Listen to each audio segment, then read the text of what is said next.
জঙ্গলের এক কোণে থাকত এক ছোট হনুমান। সে দুষ্টু হলেও খুব বুদ্ধিমান। সারাদিন সে লাফায়, দৌড়ায় আর মজা করে। হনুমান হাসতে হাসতে বলল, আজ তো খুব খিদে পেয়েছে, যদি একটু মিষ্টি কলা পাওয়া যেত। একটা বাঘ গাছের নিচে ঘুমোচ্ছে, পাশে একটা ঝুড়ি ভর্তি কলা। হনুমান চোখ বড় করে বলে, উফ, এতগুলো কলা, কিন্তু এই বাঘটা তো ঠিক পাশেই ঘুমোচ্ছে। এখন গেলে তো ফাঁস, একটু বুদ্ধি খাটাতে হবে। হনুমান গাছের ওপর উঠে একটা শুকনো ডাল ভেঙে নেয়। তারপর গাছের ওপর থেকে দূরে বাঘের উল্টো দিকে ডাল ছুঁড়ে মারে। ঝোপের ভেতর শব্দ হয়, বাঘ জেগে উঠে চমকে যায়। কে?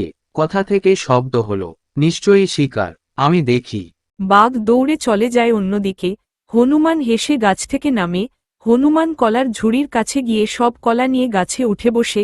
হনুমান খুশি হয়ে বলল, এইবার পেট ভরে কলা খাওয়া যাবে। ধন্যবাদ বাঘ ভাই, তুমি না থাকলে এত মজা হতো না।